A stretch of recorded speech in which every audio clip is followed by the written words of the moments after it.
सहसा मार्च ते मे या दरम्यान पुणे जिल्ह्याच्या माळरानांमध्ये कडक उन्हाळा असतो. टेम्परेचर 40 डिग्री सेल्सिअसच्या वर जातं. ग्रासलँड्स एकदम ड्राय होतात. काही भागात तर अक्षरशः दुष्काळी वाटू लागतात. या भागात राहणाऱ्या प्राण्यांना देखील ह्या उन्हाळ्याची सवय झाली आहे. पण गेल्या 3 वर्षांपासून मे महिन्यामध्ये अवकाळी पाऊस पडत आहे. सासवडसारखं ड्राय ठिकाण अक्षरशः महाबळेश्वरसारखं दिसू लागते.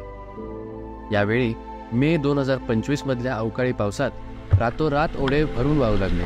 धबधबे सुरू झाले आणि 2 आठवड्यात सगळं सुकलेलं माळरान एकदम लस ग्रीन दिसू लागलं. जसं गवत हिरवगार झालं याचा चिंकारासारख्या स्पीशीजला मोठा फायदा झाला. पण दुसरीकडे जे ओढे धबधबे अचानक वाहू लागले त्याचा मोठा परिणाम झाला एका पट्टेरी तरसावर. एक आई जिला आपली पिल्लं उंच ठिकाणी शिफ्ट करावी लागली कारण तिची जुनी डेन जिथे ती उन्हाळ्यात सुरक्षित होती ती अचानक ओलसर, थंड आणि धबधब्याच्या प्रचंड आवाजामुळे डिस्टर्ब झाली. एवढेच नाही तर आसपासचे समुदाय जसे की धनगर त्यांनाही आपल्या मेंढ्यांच्या कळपांना या अवकाळी पावसामुळे झाकून ठेवावं लागलं.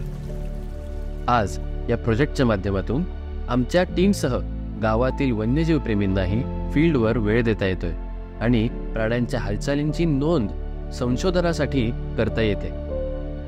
निसर्गातील बदलांवर प्राणी कसे प्रतिसाद देतात हे या लँडस्केपमध्ये पहिल्यांदाच इतक्या सखोलपणे नोंदवले जात आहे.